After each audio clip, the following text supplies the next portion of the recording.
Jeannie O'Neill. I'm one of the lead educators here. Kundalini warrior and spiritual warrior are my babies, and I'll tell you a little bit about what Yoga Farm is and who we are. And one of the main co-teachers in this program in Kundalini Warrior is Francine Reynolds. You'll see her in a lot of videos. You probably saw her in some of the ads. She's a busy woman and currently has twin 9-month-old baby boys. So she's got a lot going on. And sometimes she's able to join for these Q&As, and other times I'm sure it's just like mayhem going on at her house. So we'll see if she pops in. But our goal for Q&A sessions is to give you as much of a rundown and information as we can in the first part of the session, and then open it up to questions that you have. And if anything has come up while I'm speaking, maybe you just want to jot it down so you don't forget it, and then we'll open it up to the floor for questions. And you can put your questions in the chat at that point, or you're welcome to unmute at that point and ask your question, whatever you're the most comfortable with. So that's the goal, is to see how efficiently and effectively I can share some of the common questions and the answers that might come up. And we'll see how well I do with that. And then if there's anything outstanding, you're welcome to ask that towards the end. And if at any time your questions are answered, or maybe you're like, I just needed to know that these people were real people and they weren't, gonna like take our money and run, or know that they're not super crazy. However, you can tell that on a short Zoom call. If you get your questions answered and you have other things to do, you're not obligated to stay for the whole Q&A. I don't take offense if people pop in and out. So just putting that out there too. Time is precious. So I just want to start first by saying that, Yoga Farm Ithaca is an actual farm, in the sense that we have about 70-ish acres in upstate New York in the Finger Lakes region.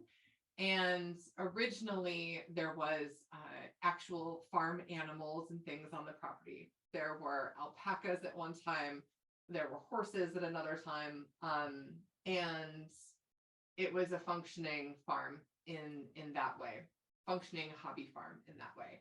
Now we really stick to growing humans, not in a creepy way or like a sci-fi way, growing humans, and we do have peacocks on the property. So you've probably seen some of the peacock imagery on our sites and things like that. It's because we have actual peacocks,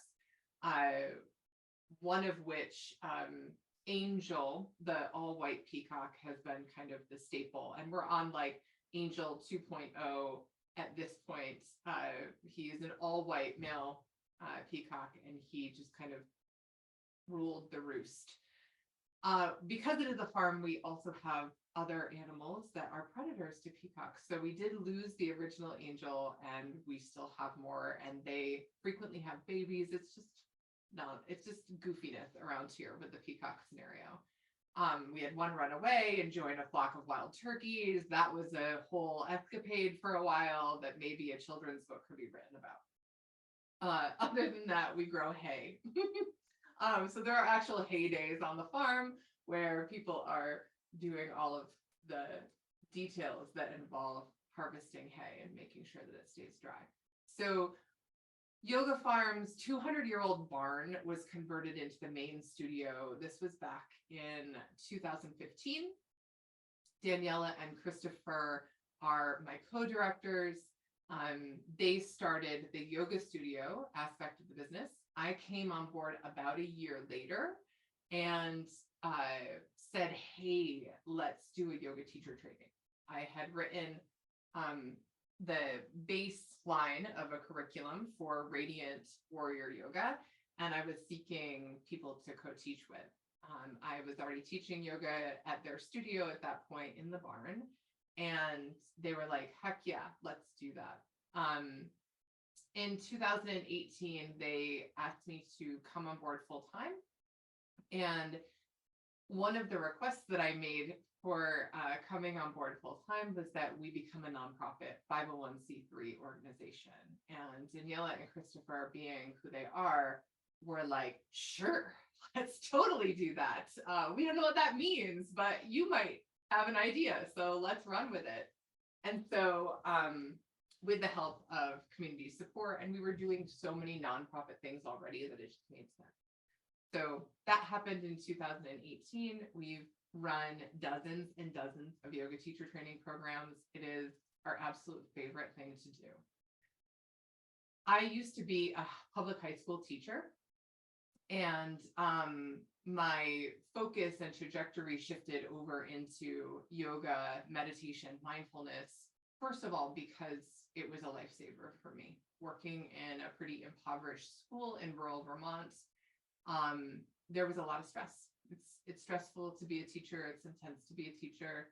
And this was my way of coming back into baseline and being able to show up for my students in a way that I wanted to show up for my students. I started to then teach yoga and mindfulness practices, meditation practices in my classes. And it just was ongoing from there. Yoga became something that I couldn't help but share out in the world. So it was something that started as a very personal practice for me and my own mental health and well-being, then became something that I was like, it was almost like compulsory. Like I had to share it out with other people or I might burst. Kundalini yoga came into my awareness when I was pregnant for my second child. So my first labor and delivery was really intense and not what I had envisioned in my magic, unicorns and rainbows and birds singing birth vision. And so I was like, what do I need to do to not have that happen again and to be able to feel more empowered in that scenario? This is going to date me a little bit here. So I found a VHS tape of a Kundalini practice at like actually a local library sale. And that was specifically geared to prenatal yoga. And that was my introduction. I was able to have a through the water birth that I had dreamed of. Kundalini yoga was immediately life-changing energetically for my body. And it brought me into a place, you guys will get used to me being pretty candid about things, where I was like, well, gosh, this feels so good. If I had known about Kundalini practices when I was in high school, I probably would have, done less partying and drugs. If I had known that these practices were out there, like, where was this in my life? I went to a couple of Kundalini classes way back then, and it was pretty tricky to feel like it was in alignment for me. First of all, I walked in, all in black yoga clothes, and didn't realize that there was possibly a dress code where everyone was wearing white and everyone was on sheepskins and everyone had their head wrapped. And I was like, I think I broke 17 rules walking into this room, and I don't know if I belong here. So I went back to my VHS tape and my secret practices. I was able to find some really beautiful teachers and trainers along the way. And as someone who was raised in earth-based spirituality and definitely in the context of like question, right? Question authority, question what you're told, question everything. A lot of the more intense Saturnian patriarchal language was really hard for me to swallow. And yet I stuck with the practices because I felt such a embodied change and difference. So it became evident to me that I could practice all the vinyasa yoga. I was teaching vinyasa, teaching yin, teaching yoga nidra, teaching restorative yoga, teaching radiant warrior teacher training program. And yet my personal practice was Kundalini. And at some point you get to that place where you can continue to kind of hide parts of who you are to make other people comfortable, or you can take that step into that place of like, I'm going to come into my fullest self, and who is ready and longs to be around that is going to be around that. And some people might not be, and that's okay too. But what I did know is that I was seeking a yoga teacher training beyond what KRI had taught me, that incorporated trauma-informed language, that incorporated understanding a deeper, richer history beyond when Kundalini yoga showed up in the West. And, you know, sometimes they say if like you can't find the book that you want to read, then maybe it's an indicator to write it. I found that since I couldn't quite find the training that I wanted to be a student in, that it was probably time to write that training. And that's where Kundalini Warrior and Spiritual Warrior birthed from, that place to bring that sacred and divine feminine energy infused into these practices. I mean, that's what Kundalini is. That's what that Shakti energy at the base of your spine is really talking about, is the divine feminine, and recognizing that that exists inside all of us, no matter what our gender identity or preference is. We all have the sacred masculine. We all have the divine feminine. So let's find where those two things balance within us.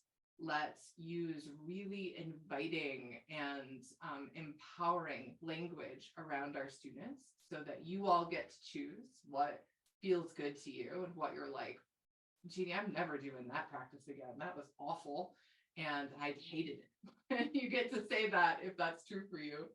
And to find this really beautiful dance of co-creation together. And so Kundalini Warrior is similar in a lot of ways to a level 1 Kundalini yoga teacher training.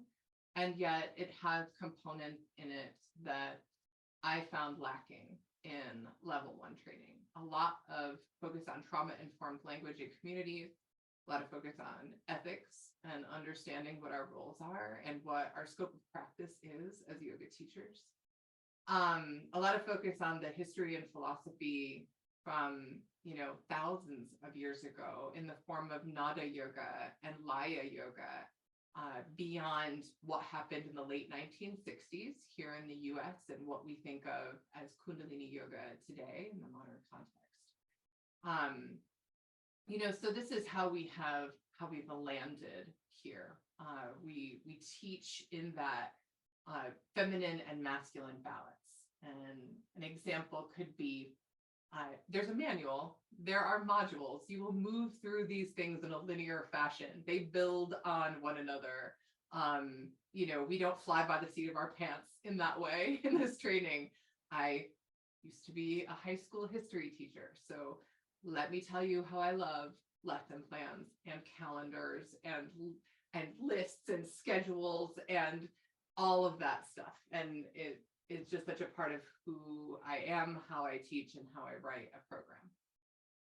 The feminine aspect is also woven in, because you might find that you really get swept away in mantra and meditation. Like, you didn't even know that you wanted to use your voice in that way. And if that becomes the foundation of what your personal practice is, then that's going to be the foundation of how you teach. Because we teach ultimately, authentically, we teach the path that we've walked. So being in that feminine flow of what resonates with me, what isn't for me right now, and how do I want to present this out into the world? We get to be fluid in that. It's not my wish that at the end of this program, you will all graduate and sound like me. I want you to teach the way that you speak. I want you to teach the way that you interact with people. I hear so often from students like, well, Jeannie, it seems like we're just having a regular conversation. And it's because we are just having a regular conversation.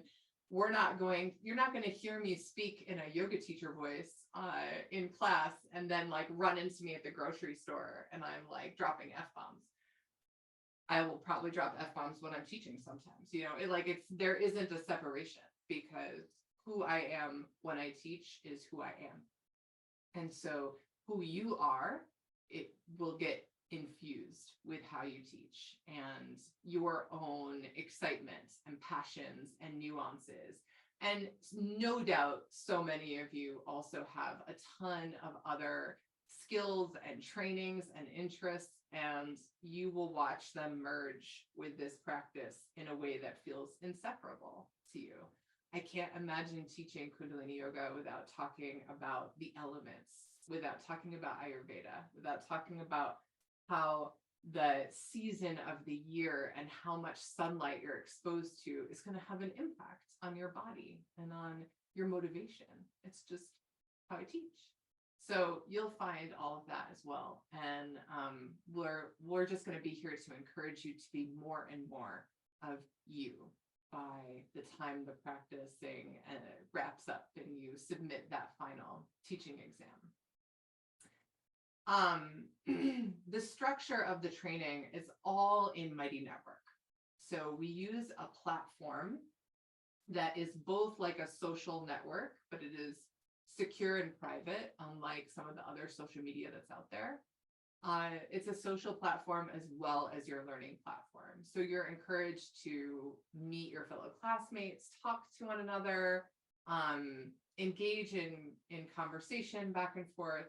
And you'll also find your assignments, your reading assignments, your short videos to watch on your time, whenever that fits in for you. In this classroom will also be the replays. So you will have class on Tuesdays and Wednesdays and Saturdays live. If you cannot be there, we do the best that we can to make sure that those classes are posted efficiently so that you can catch the replay. That said, please come to live class, even if you didn't get a chance to watch the replay of the class that had just happened. We found that the more that you can stay engaged with the timeline of class, the more involved you'll feel, the more successful and connected you will feel. So all of that is housed inside of Mighty Network. We have office hours each week. I actually have office hours twice. Typically in this time slot is office hours. And then also on Fridays, Francine has office hours. Daniela has office hours. Our adjunct teachers have office hours. You'll meet some other incredible teachers and healers along the way. You're welcome to come to any of those. They are not mandatory, and they'll also be put in the classroom on replay if you're like, oh, I really would love to just peek in and see what's going on in those office hours. About halfway through the program, you will be invited to something that we call Kriya rehearsal. A Kriya in Kundalini Yoga is a complete set of movements that are geared towards a specific goal or a specific energetic experience. So an example might be you could do a Kriya for your immune system.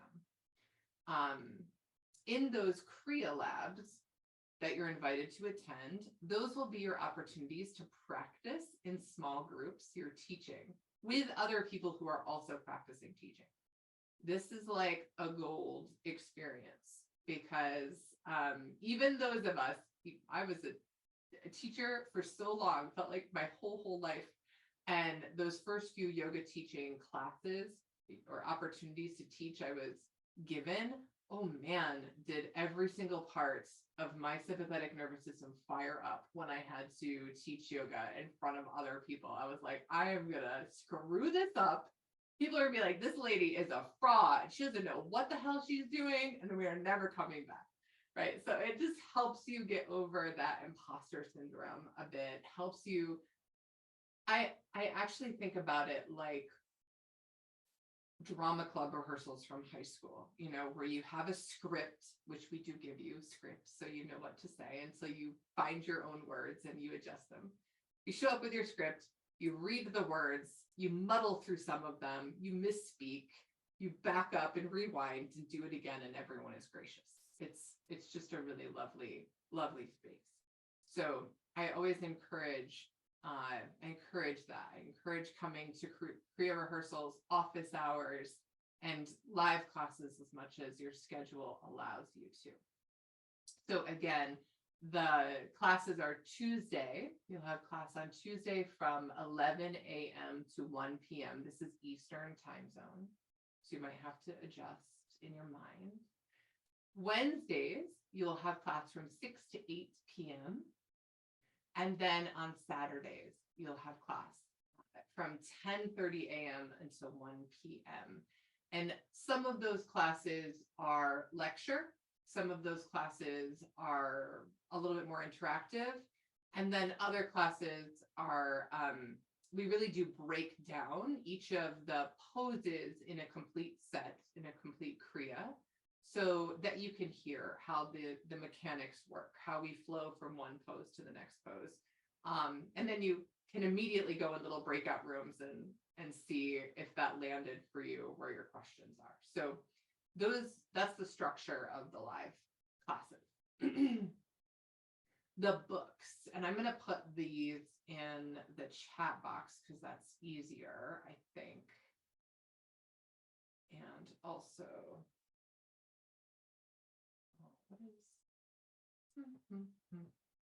that I have this book sitting right here. And then the other book is called Skill in Action, which I'm forgetting the name. Michelle Cassandra Johnson.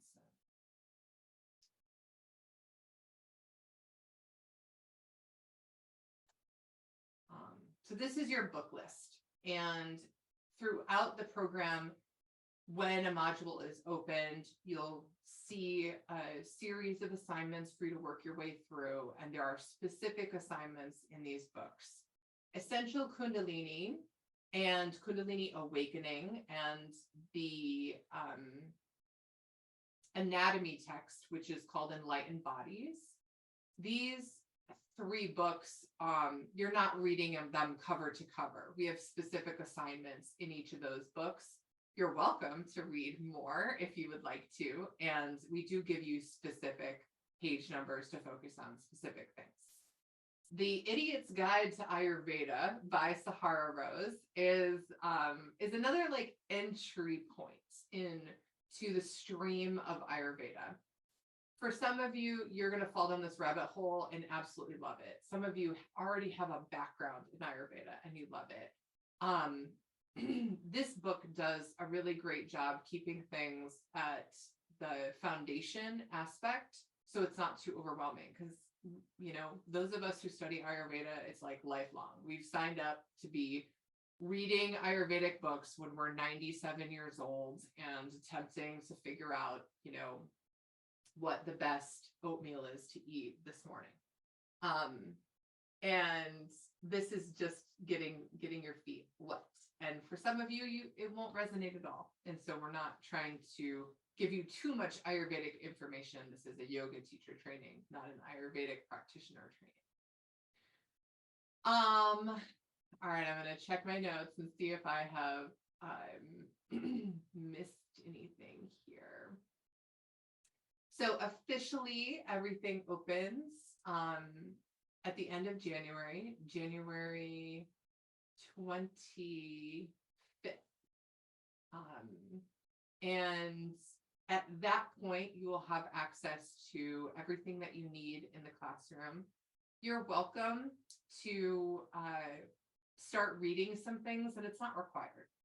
However, the moment that you sign up for the program, you will have access to what we call pre-season. So if anyone has ever been an athlete in their life or been a part of an organized sport, you might have had a pre-season to get yourself ready for whatever was about to happen. These are some gentle practices and just some fundamentals and basics that you can do so that your energy body starts acclimating to what you will be experiencing over the next few months. If you have never had energetic work done or worked within the energy field of your body, or prana maya kosha, a lot changes really fast. And so it's nice sometimes to start that process ahead of time and kind of get a feel for the shifts and adjustments that happen. Often the first thing to be impacted is your endocrine system. And as our glandular system becomes healthier and becomes more in balance, our hormones recalibrate and balance as well. So it's nice to ease into that rather than feel like you just like jumped into a cold pool, right? And are acclimating along the way. So I think that is all the things that I had. Officially, the program, the live part, lasts for 12 weeks. And then you will have time after that to complete the program. So you do not have to be done with your final teaching video or your final exam, but at the end of the 12 weeks. Some people do, maybe about 20% of people are done by the end of 12 weeks. And most people take longer to just deepen into the practices, to take time recording their final class. We will walk you through all of that process, particularly if tech feels overwhelming. So don't worry too much about the final teaching submission right now. And the final exam is, of course, open book, open notes. It's really more of a reflective exam. I'm not quizzing you on knowing Sanskrit words or the Buddha-Mukta language or, memorizing history. So, something that I love to watch happen in this program is that for many of us, educational trauma has existed in our worlds. We hear the word test and we're like, oh God, this is going to be the end of me, right? And you start getting sweaty and you can feel your heart rate or that happening in your throat. This is not that kind of test. The written exam is really about a beautiful connection time for you, and it serves the purpose also of being a testament to what this meant in your life when you're all done. And the final teaching practice, someone was like, oh, I feel like it's like showing up and being judged, like people are going to hold up numbers like, oh, you get an 8, oh, you get a 6. And I can assure you that when we watch these final videos, it is with such awe and such gratitude. And it's really an incredible gift that you give us as teachers to watch you step into your teaching voices and to present whatever it is that you're here to present to the world. So we're really just here cheering you on. It's like we get to witness you. That's what that is for. The Wednesday, so in the chat, someone's asking about Wednesday and Friday practice sessions. You also will have access on Wednesday mornings from 10 to 11:15. They're like 75-minute classes. Or Friday evenings from 5:30 to 6:45, drop-in Kundalini yoga classes. Highly recommend coming. There will also be lots of pre-recorded classes for you in your classroom that you can watch and do at any time that you want. So whatever fits in, we really do want you to start to establish a regular Kundalini practice. Those are also posted in Mighty Network in your classroom. The replays are there as well. So we try to give you all the replays for everything because we know that things just come up, things happen. Children need things, or work needs things, or life does lifing, and you don't even remember what day it is and you missed class. So nothing to worry about, and everything will be found in the classroom. Oh, thank you. So Sabrina is here. Sabrina, will you wave to everybody? It looks like you're on your phone or in the car, so I don't want to put you on the spot, but Sabrina's one of the TAs in the program. So you'll see lots of her. You'll probably see her teaching as well. And so yeah, there's Sabrina. So the question in the chat, how much time do you have access to the training materials?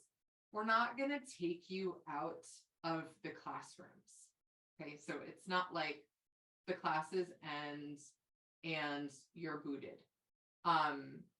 You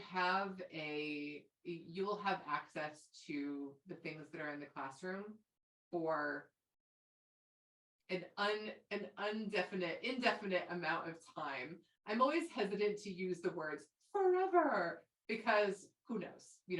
Mighty Network could decide to not function anymore, or a new platform could be on the horizon. Like we just can't control those sort of things. But we do want our students to have access as long as they can because it's useful to their teaching practice.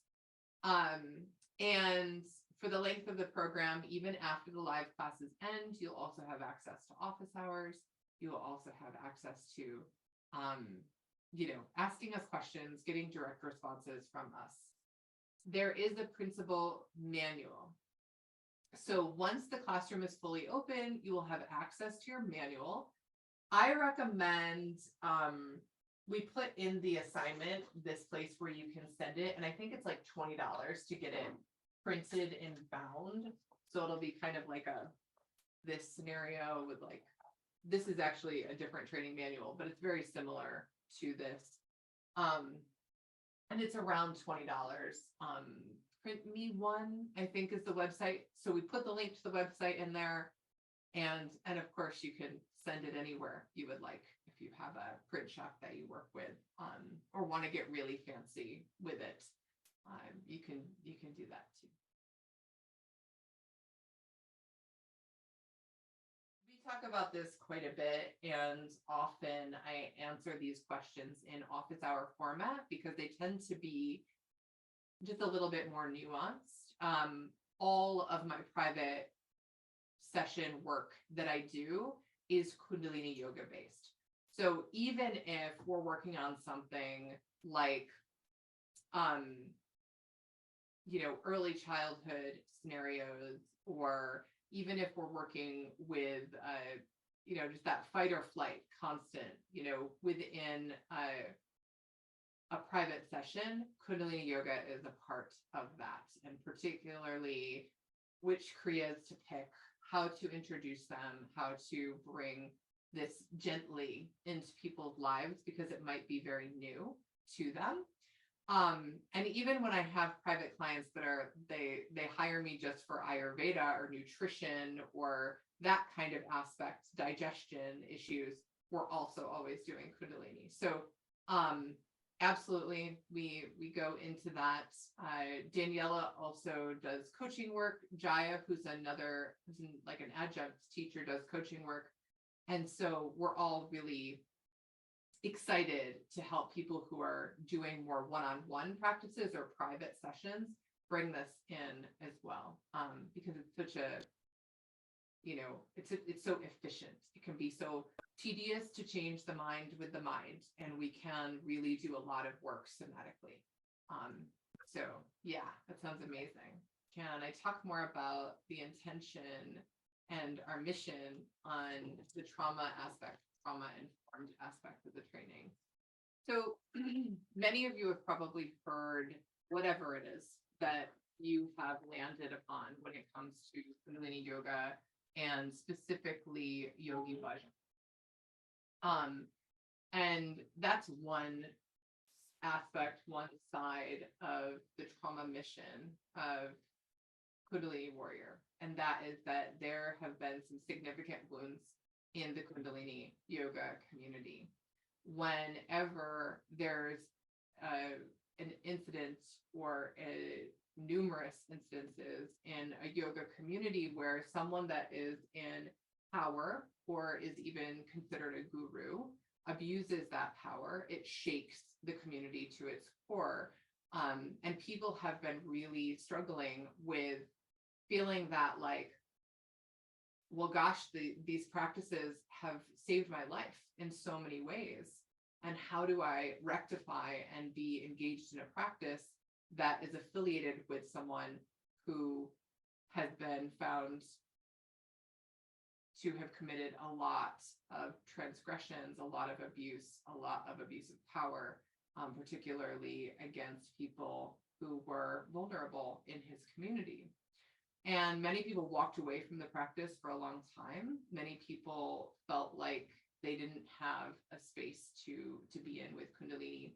And so this is part of the mission, is certainly to create that space and to understand that one of the roles that we get to step into as a yoga teacher, regardless of lineage and tradition, and unfortunately these transgressions and this abuse is prevalent in almost every single lineage, and it's not exclusive to yoga communities. It's present in a lot of spiritual communities.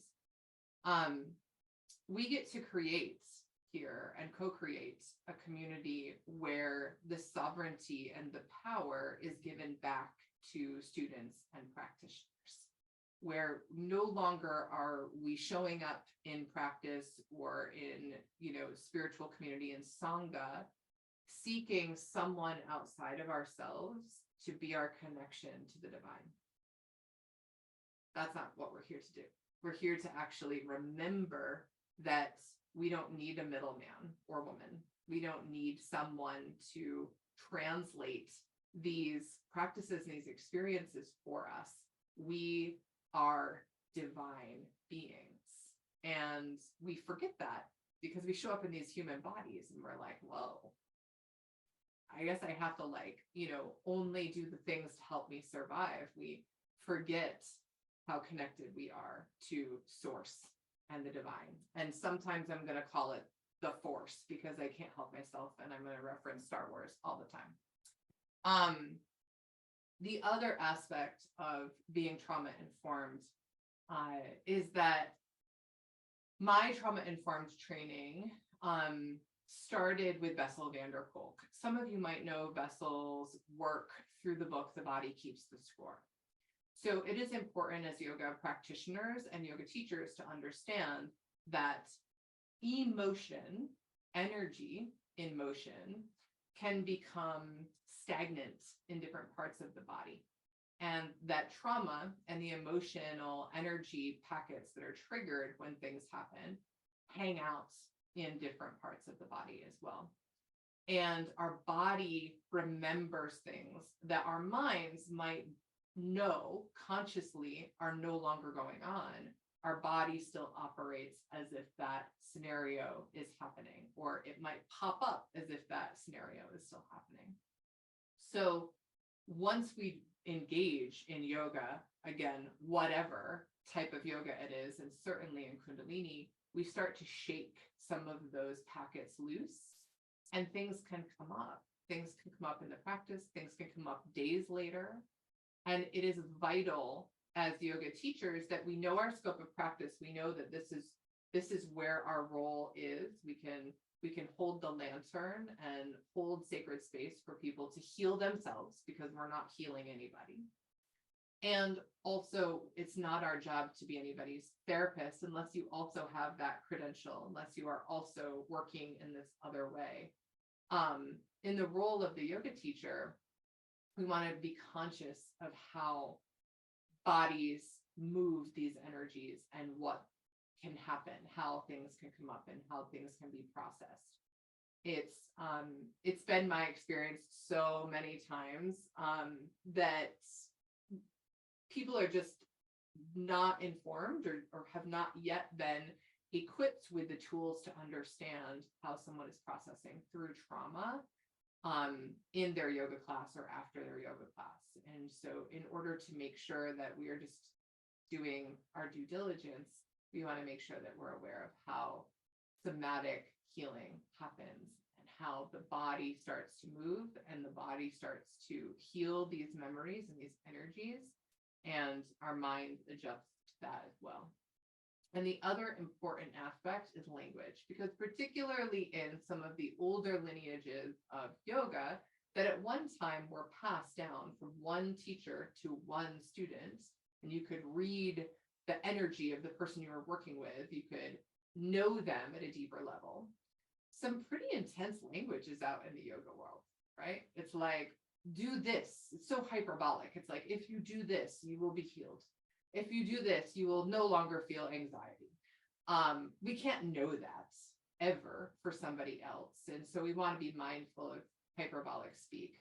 We also want to get rid of the more sharp, authoritative Saturnian language of like, you must do this, or keep up, or keep going, or don't take a break. And there's even more of that in the Kundalini community. Like, if you put your arms down, you'll be doing less of a practice and you won't reap the full benefits. And that's just not true, for one. And it's not trauma informed, because we could never know what is best for somebody else's body. I could never know what is best for any of you and your body today or tomorrow or 10 years from now. The only people who can make that determination are ourselves, making choices for ourselves. So we shift our language, and you'll be trained in this language to say things like, it might feel good for you to put your arms up and extend your elbows. It also might feel better to rest your wrists on your knees. Either way, connect with your breath in a way that is comfortable for you. That's very different than arms up, elbows straight, keep up, keep going. Right? It can be very sharp and intense. So just nuanced language. And because I spent many years as a social worker working with youth and healing communities, and communities doing healing work through all different modalities, it's just really vital and important to me that we be mindful of the language that we use, and we continue to return the power to the student to make the choices that is right for them.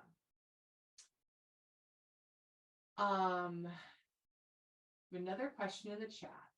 Love to have a practice of Kundalini yoga and eventually give parts of it in my sessions. Is this course the right place for me if that's my project? And my language is French, which means I can easily understand what you're saying, but I don't feel comfortable teaching in English. Would you accept a session in French as a final recording? So absolutely. We just actually had a student turn in a recording all in French, which, thank goodness for technology and all of our ways of being able to translate things, and how beautiful. And this is not just exclusive to French. So if someone has a first language that they would prefer to teach a class in, please, by all means, teach your final class in that language, because that's going to ensure that your authentic teaching voice comes out. And that's probably the language you're going to be teaching in anyway. So it would seem unfair, personally, to me, to ask you to teach in a language that you're not likely going to be teaching in regularly. And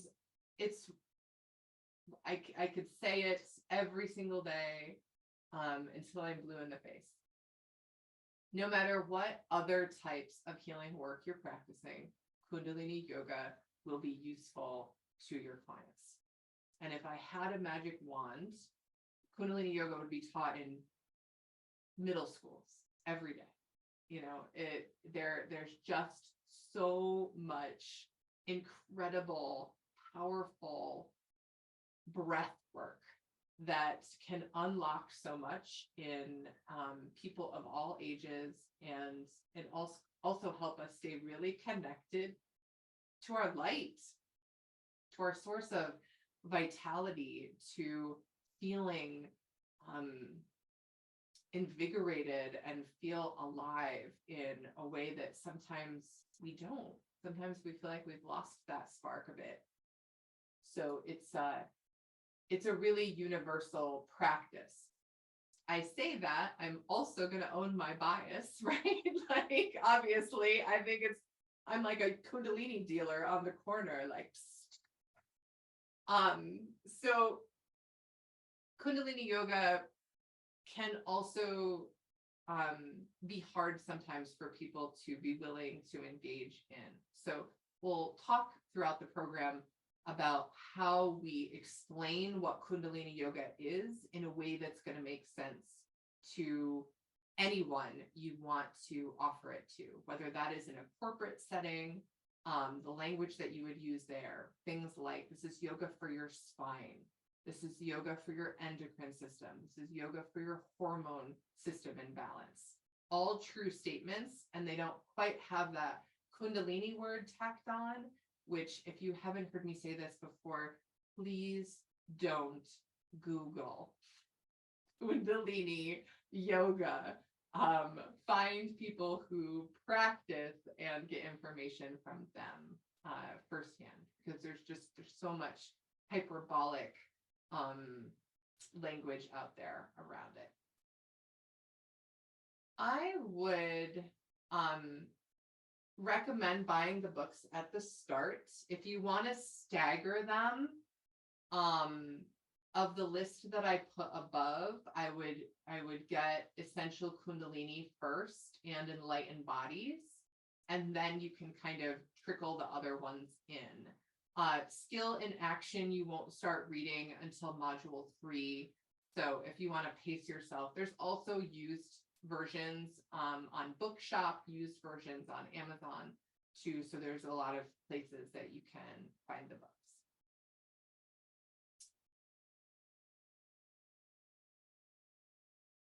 In the chat, it says, I have a disability and have difficult time standing and walking. I really like Kundalini yoga as I've struggled with other types of yoga, but have not done a lot of Kundalini.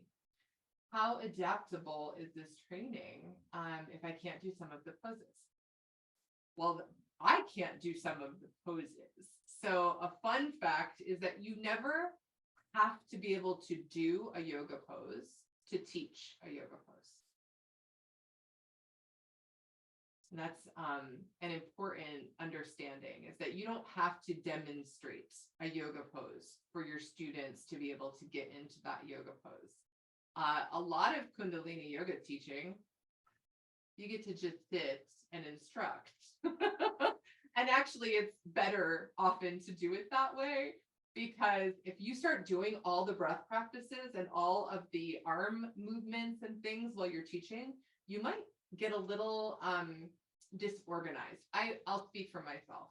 I will get disorganized. So I typically teach from a seated position, and I have somebody that models a lot of the poses so that I can stay focused on what my students are doing, and I can see you all on these little boxes. If I was like doing the thing and doing the breath and jumping up and down and whatever it is, I would get distracted so fast, and I would probably start to feel very vata, airy, and be like, I don't know what I was just teaching. I do always have notes though, so I can always refer back to my notes if I get airy-fairy. The other thing is that Kundalini yoga, I have found, is one of the more easeful practices to shift over into a chair Kundalini format. And in the classroom, you'll have access to Kundalini chair yoga classes. Francine loves to teach Kundalini chair. I have found that it extends people's abilities to do these breath practices and a lot of these movements when they're stabilized by a chair. It also, one of the things I love about Kundalini so much is that I used to be a hot yoga, vinyasa, power, Bikram yoga girl. Like, that was my jam. I just loved that yoga until I didn't anymore. I got to a certain age and I was like, okay, I might be a little bit too old for this amount of fast moving and this heat. It suddenly didn't feel the same in my body. And Kundalini yoga, I know that I'm going to be able to do this when I am 105 years old. I know this. Because even if there is a posture that you cannot do physically, you energetically move in that direction. You visualize yourself doing that posture. Where the gaze goes, the prana flows. And the breath work is the most important part. So if you rest, or if you pause, or if you don't even do part of the physical movements and you just focus on the breath, you are getting such incredibly powerful benefits. And I found this when I've been recovering from something, or my body was injured or hurts, or I'm really, really tired. I might not have the energy to do 108 sun salutations. And I know that I can do breath of fire. I know that I can bring my gaze up to my third eye. I know that I can do sa, ta, na, ma. And I'm going to shift my energy and probably shift my whole day. So it's just, again, I own my bias. I know that I'm the Kundalini dealer, and you're going to get an opportunity to try it out for yourself and to feel this energy that isn't being created, right? Energy is not created or destroyed. It is just hanging out in there, waiting for you to start to stir it up and move it around, shake up that kombucha bottle. If you are not already, join the Yoga Farm Kundalini community on Facebook. If you're a Facebook person, lots of people in there. We do fun things, and this, join the Kundalini community on Facebook, even if you don't end up joining the training. So we get to stay in touch, and we do fun stuff in there. I do 40-day challenges. We do rebirthing practices. We have free classes. Sometimes, book clubs and book sharings happen in there. It's just a really, really lovely place to explore what this lifestyle is, what this practice is all about, with a bunch of people that also want to geek out about the same things, like my thyroid, my throat chakra, let's talk about this. So particularly if you're seeking a community of people who want to geek out about the same things that you do, it's a really great place to find that. Come to understand, this is in the chat, that Kundalini seems to be more spiritual than physical compared to other yoga formats. Is this true or a misnomer? If so, what percentage spiritual versus physical do you find it to be versus other types? You can get very fit doing Kundalini yoga, very, very much so. And I say jokingly that it's a little bit of like sneaky Kundalini fitness, because of the amount of breath work that you're doing, and prana primarily is cultivated from your navel, that your core strength is going to be impacted first and foremost. So the first place that people notice the biggest physical shift is at their core health, their core strength, as well as their pelvic floor, because Mula Bandha is no joke. And so, what are 3 things that we need to be strong in this life? Our intuition, I need strong coffee, and our pelvic floor, right? You want to not pee when you sneeze, essentially. That's a good rule of thumb. And so that you definitely can get very strong and very connected to deep strength in Kundalini.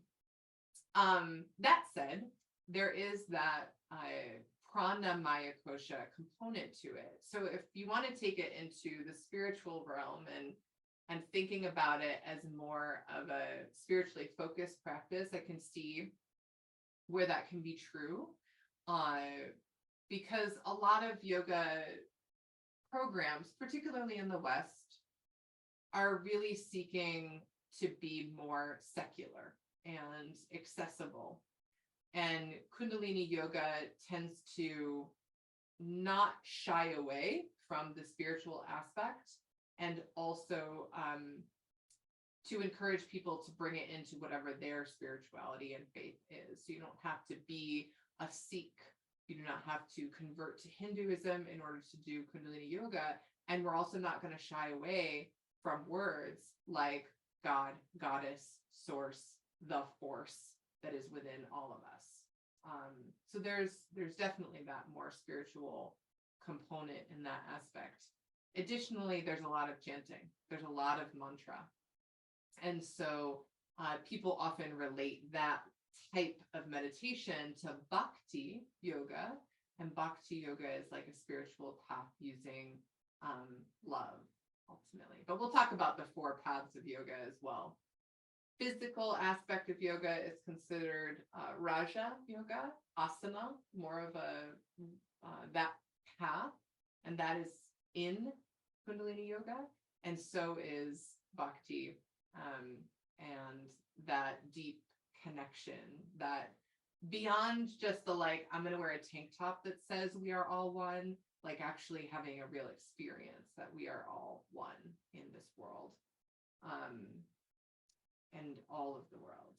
So yeah, you can absolutely, but whenever someone's like, I would really like to just like experience a level of renewed strength and fitness in my yoga class, and I love that connection to spiritual growth, the first thing that I say is Sahibi Kriya. And it won't be too long before that gets introduced in the program. And when you start learning about Kundalini frogs, you'll be engaged fully in the physical fitness aspect. Because ultimately, the majority of our feel-good hormones and our ability to tap in easily to joy and to lightness of being is very much connected to having core body strength. It doesn't mean that you have to do 100 sit-ups, and you want to have a strong connection to your core. They've done a lot of research, actually, that one of the reasons that many people who have given birth experience postpartum depression is because of the weakness that happens in their core. And so, the deeper that you dive into yoga philosophy, yoga lifestyle, the less there is a differentiation between any of it, because every layer of the body builds on every layer of the body. And if you're going to adjust your energetic health, you're going to adjust your physical health and well-being. If you're going to adjust your physical health and well-being, your mental health and well-being is going to come into play. So all of those body layers are connected and they're all impacted. I have found that Kundalini yoga is the most efficient. Like, you don't need 90 minutes necessarily to meet to check the boxes that I would have in my personal practice, which was like, when I get done with yoga, with a yoga class, I want to feel like I have moved my body and produced some sweat. It's really important for health. I also want to feel like I got to have a conversation with the divine within me, the goddess within me. And I also want to feel a little bit like I just had therapy. So I'm on the other side of that as well. Maybe I cried a little bit. Maybe I, shed some other emotion that needed to move. So it checks those boxes in a pretty short period of time. Doesn't need to be a 90-minute practice. And you'll find that as we start to talk about our daily sadhana, that 15 minutes a day is better than an hour yoga class once a week. So committing to those kind of shorter things and touch in.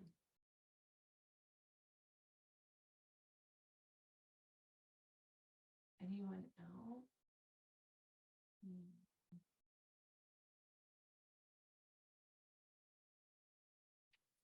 Please don't hesitate to write to support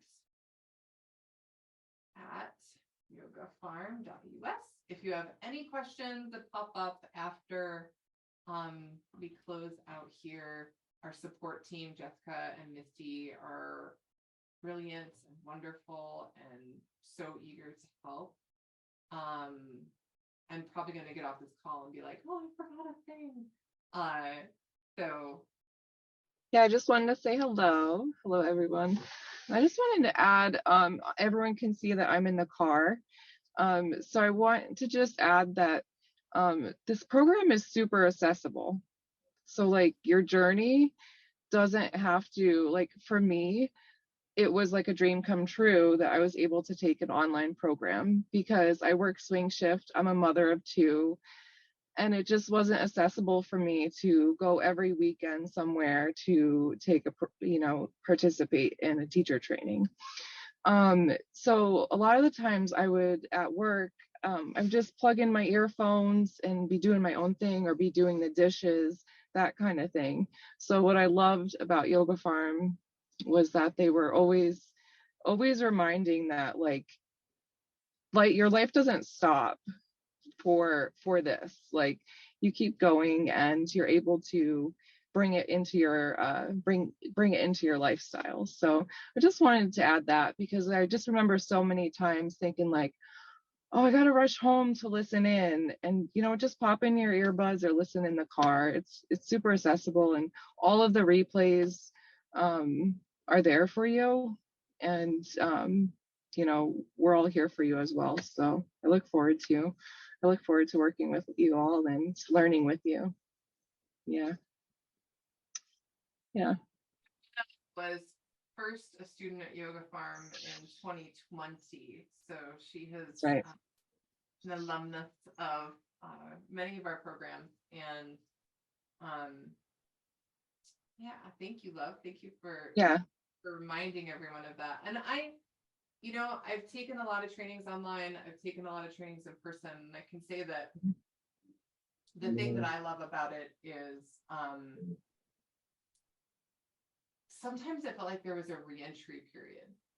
When I did have the opportunity to go away and do a training, when I would come back home, I'm like, oh shit, now I have to buy toilet paper and cook food again for people. Like, where's the retreat? So it was really easy to get up and do my practice every day when I was, outside of my life. And yeah, doing trainings online, I got to watch myself incorporate these things into life as into your life. Yeah, yeah, yeah. I completely agree. Same experience, and it is amazing that you can have that sangha, that community, just as this with all of us online together. It's just as if we're all sitting next to each other, but we're able to be home and create our own sacred space, and we learn how to do that and incorporate it into our daily. So I just wanted to share that. Thank you. Thank you, sweetie. Thank you. All right, friends. Well, it's been so lovely to be here and to see some of your faces. Um, Classes will start before we know it. So I know that I like to get into the countdown mode as programs launch because it really does just it feels like hanging out with friends a few times a week. And I'm excited to meet you and your families and your 3-year-olds and your dogs. And that's the other aspect of online learning. Like we're in each other's spaces. Like it's so intimate in that way. Like I get to be in your living room and we're just hanging out and talking about cool shit that we find fascinating. So let's have more opportunities for that in this lifetime, in this new year.